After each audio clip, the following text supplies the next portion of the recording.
Boa noite. Vou cumprimentar rapidamente a todos os organizadores, agradecer o convite, cumprimentar meus ilustres colegas aqui presentes.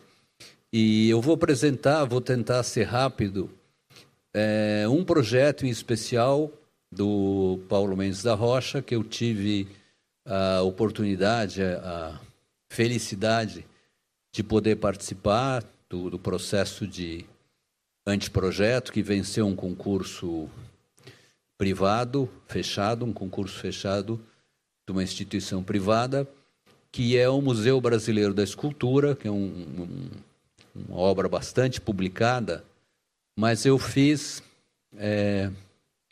um pouco para falar. Começando, o Paulo usava uma expressão que ele queria fazer no Museu da Escultura, uma pedra no céu, que é uma imagem que vem desde essa gravura La Flèche Zenon, do René Magritte, e que sempre foi um desafio e, ao mesmo tempo, uma vitória dos homens de ter elevado essa pedra ao céu. E existem esses registros desse lugar fantástico, que é o Stonehenge, onde uma pedra cortada na natureza, uma maciça, foi, até hoje não se sabe bem como, elevada a essa situação, mas já uma aula que eu estou citando aqui do professor Mário Franco, que é um grande calculista já falecido. Tive a felicidade também de ser aluno dele, que foi o calculista do Museu Brasileiro da Escultura. E ele já chamava a atenção que essas peças eram preparadas para o encaixe, quer dizer, já tinha um desenho, um projeto, não é? E eu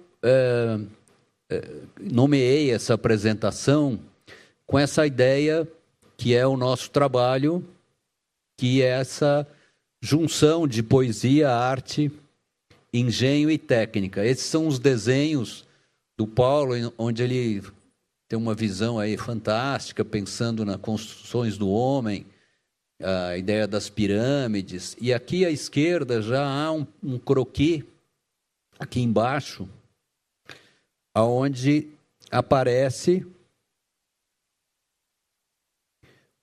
será que seria melhor, desculpa, apagar aqui? Não apresenta.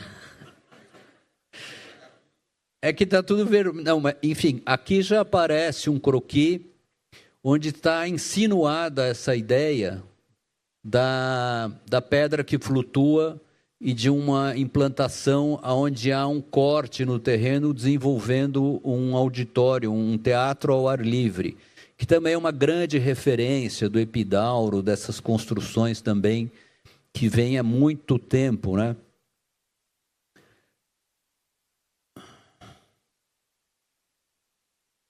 E aqui aparecem os primeiros croquis. Então essa obra, esse projeto foi desenvolvido pelo Paulo Mendes da Rocha, com uma equipe de arquitetos, da qual eu fiz parte no concurso, e depois entrei num segundo momento, que vou passar rapidamente para o projeto de um anexo, o professor Mário Franco, que desenvolveu o cálculo estrutural, e o Roberto Burle Marx, num de seus últimos projetos, fez o paisagismo. Então, nesse croquis tem uma ideia... Tem que fazer um teste psicotécnico. Aqui já tem a ideia dessa peça, que é uma grande viga, é um elemento que vai marcar a paisagem, que não tem muito como nomear. E já aparece aqui a ideia de um elemento longo que flutua sobre dois apoios e que marca uma relação com as esculturas. Então ele vai falar mais na frente. Vamos deixar ele falar. Esse é um croquis também que já mostra a ideia da ocupação do espaço. Vocês veem essas duas paredes com essa sombra assinalada, que é o grande elemento transversal a essa rua, que é a Avenida Europa, essa Rua Alemanha. Aqui já está assinalado o auditório nessa esquina, e o Fórum de Palmeiras, o desenho do jardim, uma sugestão do que seria o jardim do Burle Marx. E a grande inteligência dessa implantação é que a Avenida Europa está num nível bastante plano e a Rua Alemanha desce numa inclinação tal que quando você está nesse ponto, você está exatamente um piso abaixo dessa outra entrada, que é uma entrada de uma praça. Então, Paulo pensou em criar um plano absolutamente em nível, onde pudessem ser instaladas as esculturas e não houvesse praticamente nenhuma construção, a não ser esse elemento que vocês vão ver, que aparece aqui, que é essa sombra.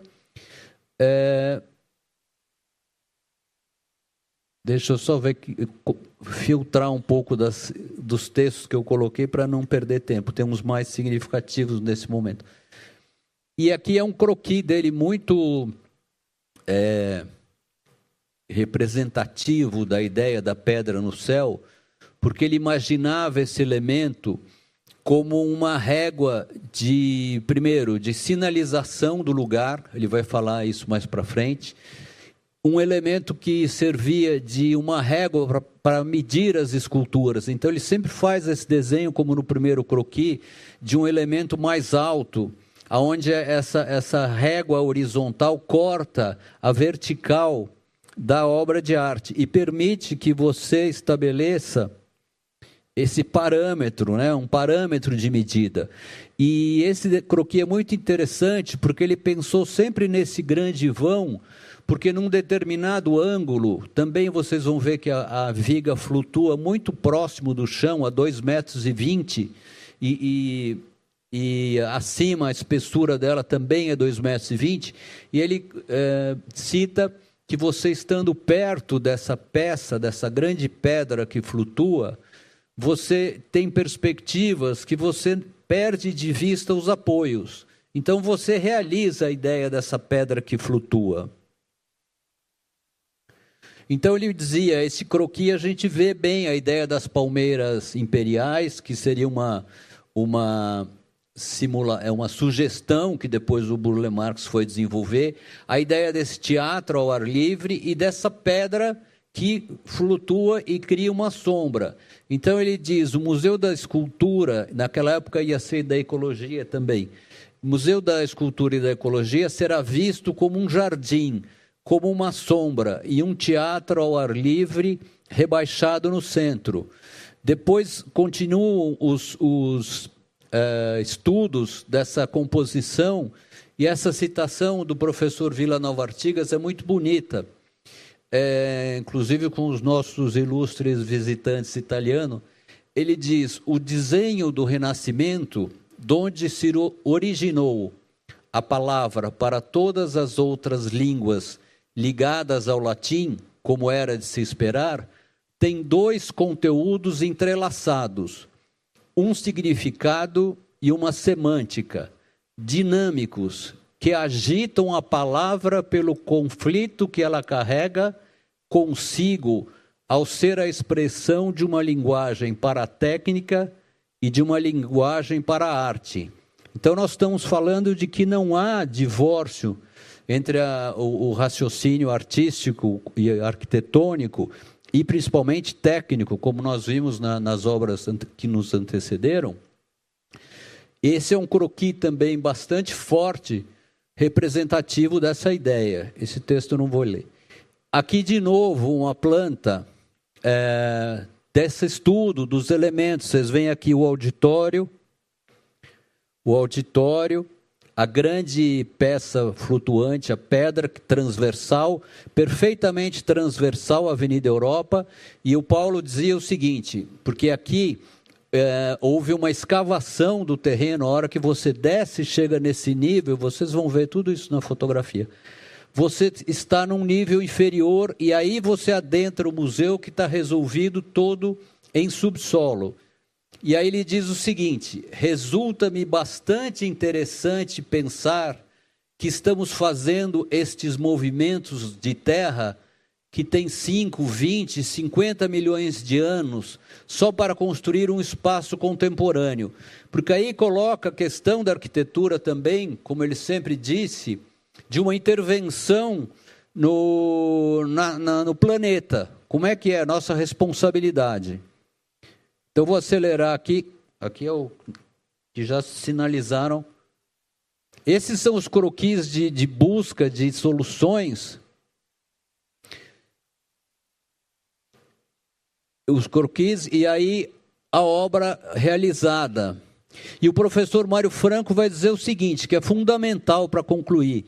Costuma-se falar muito no nosso ambiente profissional num suposto antagonismo entre o engenheiro e o arquiteto. O arquiteto é aquele que, quem sabe, é aquele ser, quem sabe, superior, que cria coisas elevadas, obras de grande arrojo, e o engenheiro civil, de mentalidade mais estreita, mais ligada à tecnologia, que então corta as asas do arquiteto, não deixa ele voar tão alto. Historicamente, não há uma profissão de arquiteto desligado da profissão de engenharia. Se faz arquitetura e se fazem construções há mais de 10 milhões de anos. Então ele dizia, o construtor medieval era o arquiteto, era o engenheiro, era também escultor, muitas vezes, quase sempre, era matemático, conhecia geometria. E aí ele chega então a dizer o seguinte, a estrutura dessa pedra, com 60 metros de vão, 2,20 metros de altura, nos aproxima do pensamento de Galileu, que dizia, os pássaros para voar têm de ser muito leves, mas ao mesmo tempo têm de ter resistência estrutural. E só para finalizar rapidamente com as últimas fotos, ele diz o seguinte, neste caso, que ele calculou lindamente, como vocês podem ver, para o concreto geralmente se adota FCK 150 a 180 kg força por centímetro quadrado. Nesta obra usamos FCK 350 kg força por centímetro quadrado. E para o aço, ao invés de CA50 com 5.000 kg forças por centímetro quadrado de escoamento, usamos CP 190 com 19.000 kg força por centímetro quadrado. Ou seja, ele diz, está se usando material de 2 a 4 vezes mais resistentes do que as obras tradicionais. Aqui é a ideia da flecha e contra-flecha.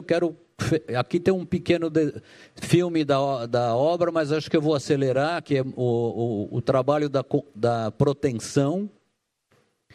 Aqui são as fotos finais, aqui a praça que eu mencionei, da Rua Alemanha, que entra mais baixo, e aqui o museu entra como um falso subsolo, porque, na verdade, ele usa o desnível da natureza, da rua. Vou fechar.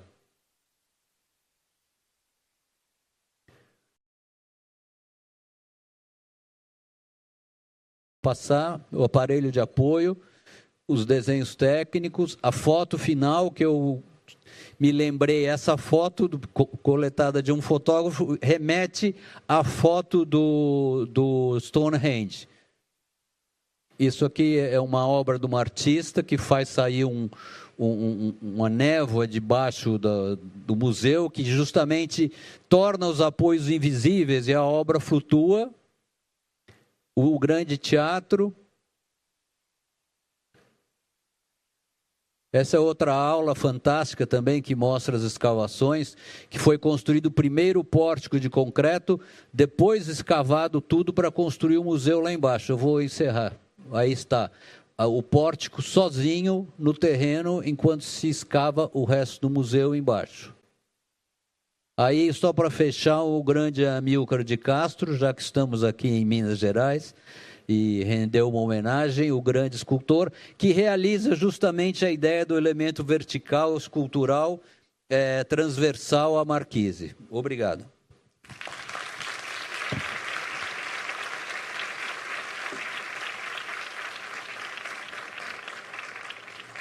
Nós agradecemos, Pedro, pelo lindo projeto que você nos apresentou. Gostaria de começar agora o professor Alf Conte, fazer o favor de... O professor Alf Conte da UFMG, trabalhou conosco aqui também. O tempo é curto para cada um, né? A gente poderia ficar aqui muito tempo, né, Jair, né, Gustavo? Pedro teve que correr ali, tinha um monte de coisa para mostrar. Professor, fica à vontade.